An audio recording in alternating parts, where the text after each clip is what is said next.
Hello, welcome to today's video.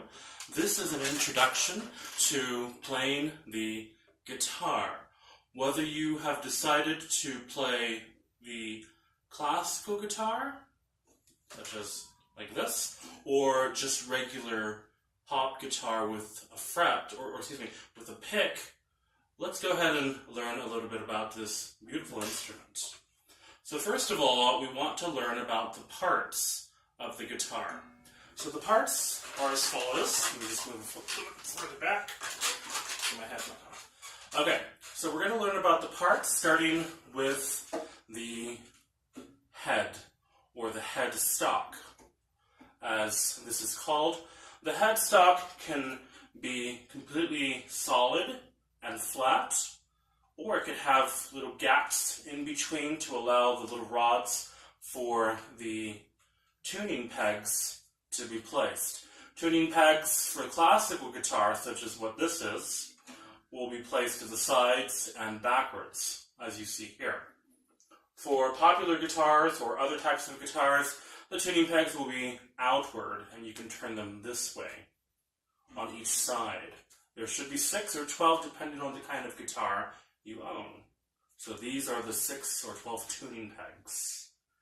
Okay, next we're going to work our way to this little white strip right here. This is called the nut. The strings are applied over this nut to create tension or strength when placing the strings over the neck. The neck is this huge solid piece of wood. It has a back and it has a front.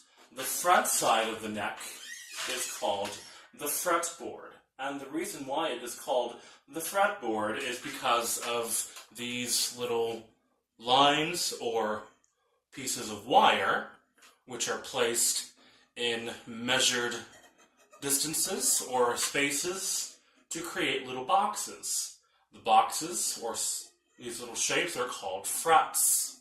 Frets are what make up the notes or the different sounds or pitches for the guitar, so that when a string is stretched over the neck and, of course, the body, when you press on the string, it will change the tone or the pitch of that string. It will manipulate it. Next, after we have the neck, which is connected to the body of the guitar. The body of the guitar has strings stretching over it as well, which are then connected to the bridge.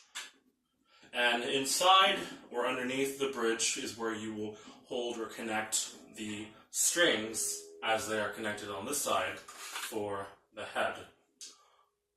So in between the bridge and the fretboard, or the neck, is what we call the sound hole. This is a little opening in the body of the guitar. Inside is pretty much hollow. When we pluck or strike a string, the vibrations of the sounds of the vibrations travel inside of the hollow guitar, bounce around, and come back out as amplified sound. The guitar may have many different types of shapes or styles, colors. Mine happens to be a very nice black. And these little indentations or undulations here on the sides are called the waist of the guitar, kind of like the waist of a person's body. And then, of course, you may also have strap pegs here on the bottom and here at the base of the neck and the back of the guitar. So these are the parts of our guitar. Whether you have an electric or an acoustic, such as this one, they pretty much are the same. So let's get to know the parts of our guitar well, and we will be testing you on these parts, and we'll see you next lesson.